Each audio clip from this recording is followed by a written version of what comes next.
नमस्कार दोस्तों, फिर से स्वागत है आपका एक बार अंकित राठौर के चैनल में। और आज हम बात करने वाले हैं एलआईसी का एक जो नया प्लान आया है जीवन अमर प्लान नंबर 955, उसके बारे में हम बात करेंगे, जो कि एक टर्म इंश्योरेंस प्लान है।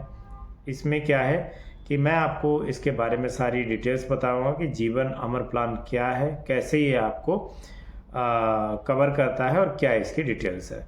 तो सबसे पहले तो ये क्लियर हो गया कि इस प्लान का नाम जो है वो जीवन अमर प्लान नंबर 955 है। बाकी ये प्योर प्रोटेक्शन प्लान है। प्योर प्रोटेक्शन प्लान का मतलब होता है टर्म इंश्योरेंस, जिसमें कि आपको अगर जो भी पॉलिसी होल्डर है उसकी डेथ हो जाती है या कोई एक्सीडेंट होता है तभी उस प्लान की बेनिफिट मिलेंगे। अदरवाइज सेविंग में इसका कोई बेनिफिट नहीं है, ना तो इसमें सेविंग मिलेगी आपको और ना ही इस प्लान की कोई मैच्योरिटी है। ठीक है, तो मैं आपको क्लियर करना चाहता हूँ यह एक टर्म इंश्योरेंस प्लान है जिसके बारे में हम बात करेंगे इस वीडियो में। इस टर्म इंश्योरेंस के फ़ायदे ये रहते हैं कि इसमें लो प्रीमियम पे हमें हाई रिस्क कवर मिल जाता है, जो कि हमारे फ्यूचर और हमारे पीछे जो लोग होते हैं उनके लिए काफ़ी कई बार फ़ायदेमंद होता है। तो यहाँ पे अगर हम बात करें टर्म इंश्योरेंस अगर आप लेना चाहते हैं तो इसके लिए आपको इनकम प्रूफ भी जमा करने पड़ेंगे और मेडिकल टेस्ट भी सबमिट करने पड़ेंगे। अगर हम इनकम प्रूफ की बात करें तो अगर आप जॉब कर रहे हैं कहीं पे तो आपकी सैलरी स्लिप होनी चाहिए और या फिर फॉर्म 16 ये होना चाहिए, जिससे कि आपका इनकम जो है वो वेरीफाई की जाएगी कि क्या आपकी इनकम है और किस हिसाब से आपका जो है इंश्योरेंस कवर दिया जाएगा। राइट, अगर बिजनेसमैन है तो आपको आईटीआर सबमिट करना पड़ेगा। अगर हम बात करें मेडिकल की तो मेडिकल पे यहाँ पे कुछ छोटे मोटे टेस्ट आपको जमा कराने पड़ते हैं, बट ये टोटली डिपेंड करता है इंश्योरेंस कवर पे। अगर इंश्योरेंस कवर बहुत ज़्यादा बड़ा है तो आपको उस हिसाब से टेस्ट कराने पड़ेंगे, और अगर इंश्योरेंस कवर छोटा है तो आपको कोई जैसे यूरिन टेस्ट हो गया, एसीजी हो गया, इस टाइप के आपको टेस्ट करा के जो रिपोर्ट है वो एलआईसी को देनी पड़ेगी। ठीक है, तो यहाँ तक ये चीज़ें क्लियर है। अब हम बात करेंगे इस प्लान के डिटेल्स के बारे में और विद एग्जांपल आपको मैं सारी चीज़ें समझाऊंगा कि कैसे कैसे ये प्लान एग्जीक्यूट होता है। तो सबसे पहले हमें कोई भी अगर प्लान लेना होता है तो उसकी कंडीशंस एंड रिस्ट्रिक्शंस जानने होते हैं कि उसकी क्या रिक्वायरमेंट है। तो यहाँ पे अगर हम मिनिमम एज की बात करें तो मिनिमम एज जो है वो 18 साल होनी चाहिए। ठीक है, 18 साल से कम नहीं होना चाहिए। Maximum age at the entry 65 years, यानी 18 साल से लेके और 65 साल तक कभी भी हम जीवन अमर प्लान को ले सकते हैं, कोई ऐसी समस्या नहीं आएगी। पॉलिसी टर्म की बात करें, पॉलिसी टर्म क्या होता है, यानी जीवन अमर की लाइफ क्या होती है, कितने दिन तक हम उसको चला सकते हैं। तो पॉलिसी टर्म जो रहेगा वो 10 साल से लेकर 40 साल तक रहेगा। आप इसको कोई भी सिलेक्शन कर सकते हैं, चाहे तो आप 15 साल की ले सकते हैं, 25 साल के लिए ले सकते हैं या 40 साल की ले सकते हैं। इसमें छोटा सा मॉडिफिकेशन हुआ है 18 नवंबर 2024 को, वो टेबल के जरिए मैं आपको बताना चाहूँगा कि उसमें क्या किया गया है। एज वाइज कैटेगरी दे रखी है कि एज वाइज कैटेगरी के हिसाब से, अब जैसे यहाँ पे 18 से 65 के बीच में 40 साल तक का आप ले सकते हैं, 18 से 27 के बीच में 28 से 36 के बीच में 35 साल का ले सकते हैं, 37 से 45 के बीच में 33 साल का ले सकते हैं। इस तरीके से आप इस टेबल को स्टडी कर सकते हैं और वहाँ पे समझ सकते हैं कि किस एज में कितने साल का बीमा आप, यानी कवर कितने साल तक का आप ले सकते हैं। ठीक है, उसके बाद अगर मिनिमम सम एश्योर्ड की बात करें तो कम से कम 25 लाख का हमें इसमें सम एश्योर्ड लेना पड़ता है। मिनिमम सम एश्योर्ड जो है वो 25 लाख रखा गया है एलआईसी की तरफ से। मैक्सिमम सम एश्योर्ड की कोई लिमिट नहीं होती है। बाकी मैं आपको बता दूं, मैक्सिमम सम एश्योर्ड के लिए आपकी इनकम पे डिपेंड करता है कि आपके इनकम का सोर्स क्या है, उसी हिसाब से आपको मैक्सिमम जो लिमिट है वो दी जाती है। अब हम इसके एग्जाम्पल को देखेंगे और एग्जाम्पल के थ्रू ही हम आपको सारी चीज़ें समझाएंगे कि कैसे इस पॉलिसी को आप अपने ऊपर लागू कर सकते हैं। तो ये एज यहाँ पे हमने 30 साल ले ली है, पॉलिसी टर्म हमने 20 साल का ले लिया है, सम एश्योर्ड हमने 1 करोड़ का ले लिया है। ठीक है, जो भी पॉलिसी होल्डर है वो नॉन स्मोकर है। बाकी मैं बता दूं आपको, हमने यहाँ पे नॉन स्मोकर इसलिए लिया है, अगर स्मोकर लेंगे तो उसमें क्या होता है कि आपका जो प्रीमियम है वो इंक्रीज हो जाता है। अब यहाँ पे क्या है कि जीवन अमर जो है इस पॉलिसी के दौरान हमें 2 ऑप्शन देती है। Option to choose death benefit, death benefit में आप कौन सा ऑप्शन लेना चाहते हैं, अंडर ऑप्शन 1 और अंडर ऑप्शन 2। तो ऑप्शन 1 जो होता है उसमें लेवल सम एश्योर्ड, यानी जो आपका सम एश्योर्ड होता है उसी टाइप का अमाउंट मिलता है। अंडर ऑप्शन 2 की बात करें तो इंक्रीजिंग सम एश्योर्ड, जो आपका सम एश्योर्ड होगा वो कहीं ना कहीं इंक्रीज होता है। तो अब हम बात करते हैं under option 1 level sum assured क्या है, और फिर उसके बाद में जानेंगे अंडर ऑप्शन 2। यहाँ पे हमने जो बात की है under option level sum assured, इसकी डिटेल्स देखते हैं कि death benefit remain the same through out the policy term. मतलब हमने जैसा देखा था कि क्या लेवल सम एश्योर्ड का क्या बेनिफिट रहता है, तो इसका ये है कि डेथ बेनिफिट यानी अगर आपने 20 साल की पॉलिसी ली है तो अगर आपने 1 करोड़ का सम एश्योर्ड लिया है तो वो चाहे फर्स्ट ईयर हो और चाहे 20वां साल हो, आपको 1 करोड़ ही वापस मिलेगा। अब अंडर ऑप्शन 2 की बात करते हैं, इंक्रीजिंग सम एश्योर्ड।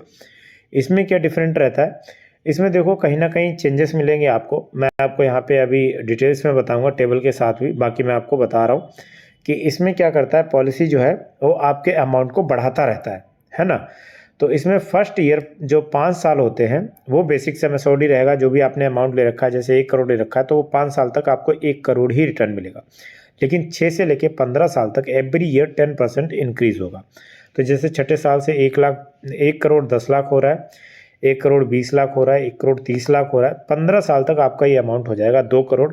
ठीक है, 2 करोड़ होने के बाद 15वें साल से लेके 20 साल तक कोई भी इसमें चेंजेस नहीं होंगे। जो आपका 2 करोड़ अमाउंट है, यानी जो एक तरीके से कह सकते हैं कि आपका जो अमाउंट था, सम एश्योर्ड अमाउंट था, वो 2 टाइम्स हो गया है। ठीक है, तो इसके बाद यहाँ पे कोई चेंजेस नहीं होंगे, यही वाला अमाउंट आपको दिया जाएगा। तो आप इसके थ्रू जाना चाहते हैं तो इसमें आपका अमाउंट इंक्रीज होगा कहीं ना कहीं, और लेवल सम एश्योर्ड के साथ जाना चाहते हैं तो उसमें आपको इंश्योरेंस का प्रीमियम कम देना पड़ेगा।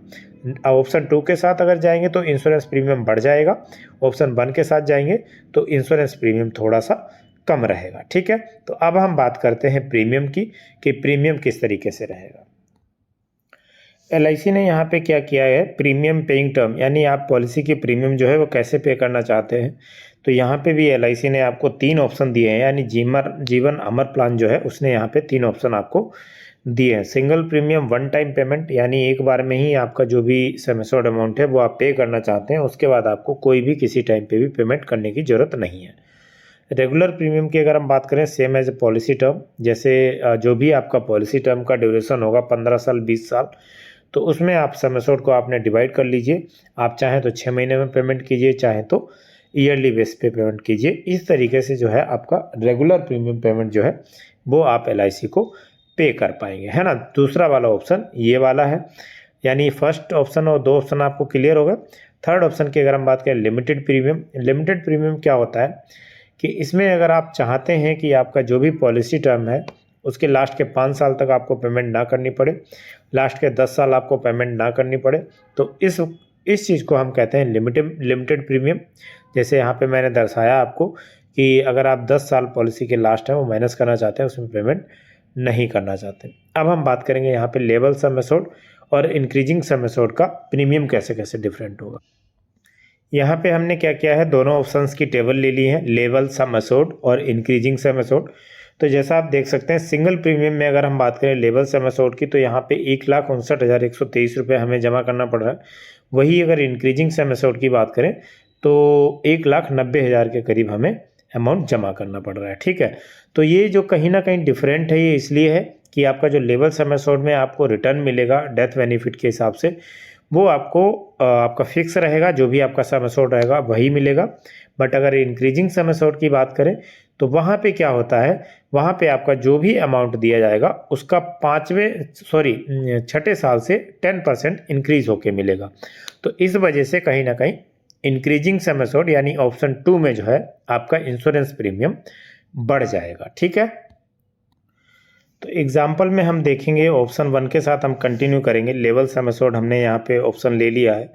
अगर हम प्रीमियम पेइंग टर्म की बात करें तो वो हम रेगुलर प्रीमियम के साथ कंटिन्यू करेंगे। ठीक है, तो यहाँ पे हमने दोनों चीज़ें ले ली हैं, ऑप्शन 1 ले लिया है और पेमेंट टर्म जो है वो रेगुलर प्रीमियम हमने सिलेक्ट कर लिए। एज हमारी 30 साल है, तो यहाँ पे आप जैसा देखेंगे ईयरली जो आपका प्रीमियम आएगा वो 15,930 रुपये आएगा, और हाफ ईयरली की अगर हम बात करें तो 8,124 रुपये जो है वो आपका प्रीमियम आएगा। ठीक है, आपको ये कितने साल तक पे करना है, 20 साल तक। क्यों? क्योंकि आपकी जो पॉलिसी टर्म है, यानी आपने जो अपने लिए इंश्योरेंस कवर लिया है वो 20 साल तक का लिया है। 20 साल तक आप कवर में रहना चाहते हैं कि आपको जो भी पॉलिसी का प्रॉफिट होगा वो मिलना चाहिए। मैच्योरिटी की अगर हम बात करें, 20 साल बाद इसकी मैच्योरिटी हो जाती है, और आपको बता दें कि मैच्योरिटी में आपको यहाँ पे कोई भी अमाउंट नहीं दिया जाएगा, क्योंकि टर्म इंश्योरेंस में कोई भी मैच्योरिटी अमाउंट नहीं दिया जाता है। क्यों? क्योंकि उसमें डेथ बेनिफिट के कवर होते हैं, और इसीलिए ये कम प्रीमियम में हाई रिस्क कवर करता है। ठीक है, अब यहाँ पे हम बात करें, ये तो नॉर्मल की बात थी। इन केस ऑफ डेथ, अगर पॉलिसी होल्डर की डेथ हो जाती है तो जो बेसिक सम एश्योर्ड होगा वो आपको दे दिया जाएगा, यानी जो बेसिक सम एश्योर्ड हमने 1 करोड़ लिया था वही बेसिक सम एश्योर्ड आपको यहाँ पे दे दिया जाएगा। किसको दिया जाएगा? जो भी पॉलिसी होल्डर का नॉमिनी होगा उसको ये अमाउंट दे दिया जाएगा। ठीक है, अब बात कर लेते हैं अदर बेनिफिट के। अदर बेनिफिट इसमें क्या क्या मिलने वाले हैं हमें। तो यहाँ पे पॉलिसी लेते समय आप अपनी पॉलिसी में राइडर्स भी ऐड कर सकते हैं, जैसे एक्सीडेंटल बेनिफिट राइडर हो गया। ये वाला जो राइडर है वो आप अपनी पॉलिसी में ऐड कर सकते हैं। ठीक है, इससे कुछ प्रीमियम इंक्रीज होगा इंश्योरेंस का जो है, बट इसका फ़ायदा क्या रहेगा? बहुत बड़ा फ़ायदा रहेगा कि अगर जो भी पॉलिसी होल्डर है उसकी एक्सीडेंट के थ्रू अगर डेथ हो जाती है तो उसमें जो भी आपका सम एश्योर्ड होगा उसका 2 गुना हो जाता है। यानी अगर 1 करोड़ आपका सम एश्योर्ड है तो उसका जो रिटर्न मिलेगा वो आपको, आपके नॉमिनी को 2 करोड़ रुपए दिया जाएगा। ठीक है, ग्रेस पीरियड की अगर हम बात करें तो ग्रेस पीरियड जो है वो 30 दिन का रहता है, चाहे वो आपका रेगुलर प्रीमियम हो और चाहे आपका लिमिटेड प्रीमियम हो। इसमें हमें 30 दिन का छूट मिलती है कि अगर आपने अपनी पॉलिसी की ड्यू डेट से 30 दिन बाद भी अगर पेमेंट की है तो विदाउट लेट फीस आपको पेमेंट करने का ऑप्शन मिलेगा। लोन की फैसिलिटीज़ में अवेलेबल नहीं है क्योंकि ये कोई सेविंग प्लान नहीं है और ना ही। तो बहुत बहुत धन्यवाद आप सभी का। जैसा कि आपने देखा कि इस वीडियो में मैंने इस प्लान के बारे में सारी जानकारी आपको बताई कि टर्म इंश्योरेंस कितना इम्पोर्टेंट होता है और कैसे टर्म इंश्योरेंस काम करता है, राइट। और बाकी इससे रिलेटेड अगर किसी को कुछ क्वेरी हो तो मुझे कमेंट करें, और बाकी और भी अगर कोई टॉपिक पे आपको कोई जानकारी चाहिए तो मुझे कमेंट करें। डेफिनेटली मैं वहाँ पे रिवर्ट भी करूँगा और कोशिश करूँगा आपके कमेंट पे जो भी क्वेश्चंस आए हैं उनको जल्दी से जल्दी रिजॉल्व कर सकूँ। बस आपसे मैं एक ही रिक्वेस्ट करूँगा कि चैनल को अगर अभी तक सब्सक्राइब नहीं किया है तो ज़रूर करें और लाइक शेयर करना बिल्कुल ना भूलें, ताकि ऐसी इन्फॉर्मेशन और भी लोगों के पास जाती रहे और आप चैनल से जुड़े रहें। तो बहुत बहुत धन्यवाद आज के लिए। जय हिंद, जय भारत।